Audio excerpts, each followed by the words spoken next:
Hello everyone, তোমরা সবাই কেমন আছো? আশা করি সবাই খুব ভালো আছো। আবার আজকে চলে এলাম নতুন একটা ডেইলি ব্লগ নিয়ে। হ্যাঁ, সকাল থেকে সংসারে সব কাজকর্ম সামলে রায়কে কিভাবে আমি টাইম দিয়ে থাকি তো সেটাই তোমাদের সাথে শেয়ার করব। তো রায় দেখো এখনও ঘুমিয়ে আছে, আর দেখো জানালা থেকে রোদটা ভালোই এসেছে। তো রায়কে তো ডেকে ডেকে অনেক কষ্ট করে তোলা হলো, তারপরে ওকে নিয়ে নিচে চলে যাচ্ছি ব্রাশ করাবো বলে।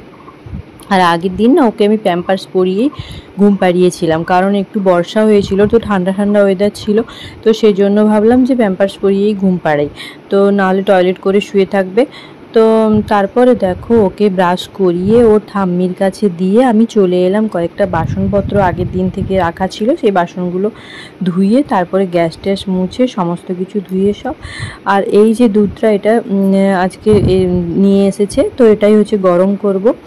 আর তারপরে রায়ের বোতলটাও ভালো করে পরিষ্কার করে দিই, রোজই রায়ের বোতল পরিষ্কার করে দেওয়া হয়।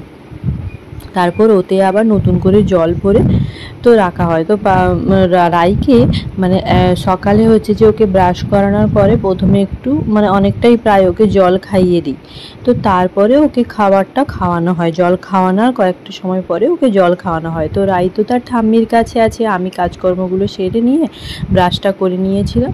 তারপরে দেখো রায়ের খাবার তৈরি করতে এসে গিয়েছি। হ্যাঁ, রাইকে আজকে আমি ওটসই খাওয়াবো। তো আমি রোজ ওটস খাওয়াই না, একদিন আমি ওটস খাওয়াই, একদিন সুজি খাওয়াই, তো এইভাবে। আর রাইকে খাওয়ানোটা তো ভীষণ মানে ওর সাথে অনেক বকবক করতে হয়, করে করে ওকে খাওয়াতে হয়। তো ফোন দেখিয়ে আমি ওকে কোনো দিনই খাওয়াই না, তো সবসময় আমি ওর সাথে গল্প বলতে বলতে ওকে খাইয়ে থাকি। তো দেখো রাই এখন চুপি চুপি খেয়ে নিচ্ছে, ওকে অনেক গল্প বলতে হয়েছে। তো তাই শান্তভাবে বসে কিন্তু রাই আমাদের খাচ্ছে, না হলে কিন্তু ও খাবে না। তো ওকে অনেক কিছুর গল্প বলিয়ে খাইয়ে দাইয়ে তারপরে আবার ঠাম্মির কাছে ওকে দিয়ে আবার উপরে চলে এলাম, উপরের সব বিছানা টিছানাগুলো একটু গুছিয়ে রুম টুমগুলো পরিষ্কার করে দিতে। তো সত্যি কথা মানে মেয়ের যত্ন তার সাথে সাথে সংসারের কাজ অনেকটাই মানে বেড়ে গেছে। তো রুম টুমগুলো পরিষ্কার করে দিচ্ছি। এরপরে আবার স্নান টান আছে, তো আমারও ওই দিন উঠতে একটু দেরি হয়ে গিয়েছিল, শরীরটা ভালো ছিল না। তারপরে হচ্ছে যে রাইকে নিয়ে, তো রায়ও তো তাড়াতাড়ি উঠতে যাচ্ছিল না, তো একটু দেরি করে উঠেছিল, তো একদম একসাথেই উঠেছি। আর এই যে জানালাটা দেখছো না, এখান থেকে রোদ একদম আমাদের বিছানার পুরো বিছানাটার মধ্যেই পড়ে। তো পাশে ননদের রুমটাও পরিষ্কার করে দিলাম, সব রুম টুমগুলো ঝাঁটিয়ে ভালো করে ঝাড়িয়ে ভালো করে পরিষ্কার টরিষ্কার করে তারপরে এবারে তো সব কিছু প্রায় পরিষ্কার হয়ে গেছে, এবারে স্নান করতে যেতে হবে। আর সত্যি কাজ করতে করতে কোথায় থেকে বেলা হয়ে যায় বুঝতেই পারা যায় না। তো ঝটপট করে স্নান করে নিতে হবে, আবার নাহলে রাই আমার কাছে চলে আসবে। আর দেখো স্নান আমার হয়ে গিয়েছে। এরপর দেখো নিচে গিয়ে দেখছি যে রাই চলে এসেছে, আর রায়ের জেঠুন রায়ের জন্য এগুলো কিনে দিয়েছে, কেক কিনে দিয়েছিল, আর এই যে বিস্কিট এগুলো কিনে দিয়েছিল, আর লেজও কিনে দিয়েছিল। তো রাই দেখো আবার লেজ খেতে শুরু করে দিয়েছে, ও কিন্তু সকালে ওটস খেয়েছে, তারপর দেখো এইসব খাচ্ছে। তো পুরোটা আমি ওকে খেতে দিইনি, কয়েকটাই খেয়েছিল, তারপর চা দিয়ে আমি নিজেই খেয়েছিলাম। তারপর চলে এলাম সোজা রান্নাঘরে টিফিন খাওয়ার পরে। আর আজকে মুগ ডাল হবে মা বলল, আর একটু করলা ভাজা হবে। আর আমাদের জন্য তেলেপিয়া মাছ এনেছিল, মানে আমার আর রায়ের জন্য, আর বাবা মাদের জন্য পুঁটি মাছ ছিল। তো পুঁটি মাছের ওদের একটা ঝাল ঝাল হবে, আর কিছু পুঁটি মাছ ভাজা হবে, আর বাকি তেলেপিয়া মাছের আমাদের দুজনের জন্য ওই ঝাল মতো করব। ওর পাপা তো ছিল না, অফিস গিয়েছিল, আর ননদও তো বাড়িতে নেই। তো সেই জন্য আমাদের তিনজনের রান্না, তার সাথে রায়ের রান্না। তো রান্নাবান্না করে আবার রায়কে নিয়ে উপরে চলে এলাম, রায়ের সাথে একটু সময় কাটাবো, তারপরে ওকে স্নান করাবো। স্নান করি তখন বেলা প্রায় অনেক মানে 11:30 12টা, একটু দেরি হয়ে গিয়েছিল। আর রায় দেখো কীভাবে মুখটা করে বসে আছে। রায়কে স্নান টান করিয়ে ওর ড্রেস চেঞ্জ করা হলো। সকাল থেকে যে কতবার রায়ের ড্রেস চেঞ্জ হয় তার কোনো হিসেব থাকে না। তো জল খেতে খেতে ও তো প্রায় জামাগুলো ভিজিয়ে দেয়, তো এই জন্য মানে অনেকবারই ওর ড্রেস চেঞ্জ হয় সকাল থেকে। আর স্নান করানোর পরে দেখো আমি ওই জামাটা ওকে পরিয়েছিলাম, তারপরে খাওয়ানোর পরে আবার ওই জামাটাও ভিজিয়ে দিয়েছিল। তো রাইকে নিয়ে ওই দিন ছাদে এসেছিলাম, অতটা রোদ ছিল না, বাতাস হচ্ছিলো। তো জামা কাপড়গুলো দেখো বাতাসে ক্লিপ দেওয়া ছিল, তার সত্ত্বেও কীরকম হয়ে গিয়েছে। তো কোনো জামা কাপড়ই শুকনো হচ্ছিল না, এত বাতাস হচ্ছে, তার মধ্যে কিছুই শুকনো হচ্ছিল না, তাই সব তুলে নিয়ে যাচ্ছিলাম। আর মেয়ে দেখো আমার সাথে কাজ করেই যাচ্ছে। তো মেয়েরা একটু মায়ের খুব খেয়াল রাখে, যত্ন মানে কাজে হেল্প করে তো দেখেই আমাদের রায়কে বোঝা যাচ্ছে।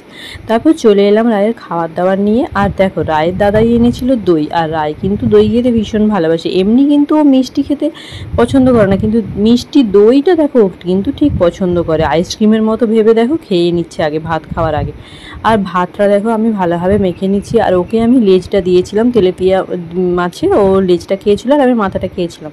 হ্যাঁ, সাধারণত লেজ বাচ্চাদের দিতে নেই, কিন্তু ওই তেলাপিয়া মাছে কিন্তু এক কাঁটারই মাছ একদম, তো মাছ ছাড়াতেও মানে সুবিধে, আর হচ্ছে যে বাচ্চাদের খেতেও সুবিধা। আর ও দেখো ভাত খাওয়ার আগে দইটা একদম খেয়ে কমপ্লিট করে দিয়েছে, তো পুরো দইটাই খেয়ে নিয়েছিল। আর এই যে দেখছো এই যেটা পড়ে আছে, এটা কিন্তু রায়ের একটা বিড়াল আছে, তো ওই বিড়ালটা বসে থাকে আর রায় খেয়ে নেয়, তারপরে বলে যে তুমি থাকো আমি তোমাকে দেবো।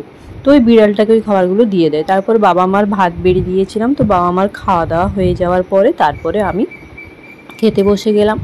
তো তারপরে আমাদের খাওয়া দাওয়া কমপ্লিট হয়ে গেল, আর রাইকে নিয়ে উপরে চলে গেলাম ঘুমোতে। তারপর বিকেলবেলা দেখো ঘুম থেকে উঠে পেয়ারা কেটে দিয়েছিলাম, আর রাই এখন পেয়ারা খাবে। তো দেখতে থাকো এটা। দেখো তারপরে সন্ধে হয়ে গিয়েছে, বিকেলে রাই একটু তার পাপার সাথে পার্কে গিয়েছিল, তারপর পার্কেই ওখানে কেক খেয়েছে। তো এসে সন্ধেবেলায় দেখো আমার সাথে এখানে বসেছে, আর দেখো কান্নাকাটি করছে, পাউডার নেবে, আমার সাজার জিনিসগুলো নেবে, এগুলো নেবে বলে। তো দেখো বাধ্য হয়ে পাউডারটা দিতে হলো, এত কান্নাকাটি করছে। আর এই দেখো পাউডারটা নিয়ে পুরো গোটা গায়ে মাখছে, আর কাজল টাজল সব কিছুই মেখে নিয়েছিল। তারপর রাত্রেবেলা ওকে আমি আজকে দিয়েছিলাম ডাল রুটি। হ্যাঁ, ডালে সবজি দিয়েছিলাম, সবজি বলতে তেমন কোনো সবজি নয়, গাজর দিয়েছিলাম আর আলু দিয়েছিলাম, এই দুটো সবজি দিয়েই ওকে একটু পাতলা করে ডাল বানিয়ে দিয়েছিলাম। সবসময় তো দুধ দিয়ে রুটি খাওয়াই, তো আজকে চেষ্টা করলাম একটু ডাল দিয়ে সবজি দিয়ে রুটি খাওয়ানোর মতো। আমরাও এইরকম রুটি ডাল তো খেয়ে থাকি, তো তাহলে বাচ্চারা কেন খেতে পারবে না? তো দুধ দিয়ে রুটি যেহেতু সহ্য হয়ে গেছে, সেই জন্য একটু সবজি দিয়েও একটু রুটি দিলাম, তাই পাতলা করে ডাল করেছিলাম আর রুটি।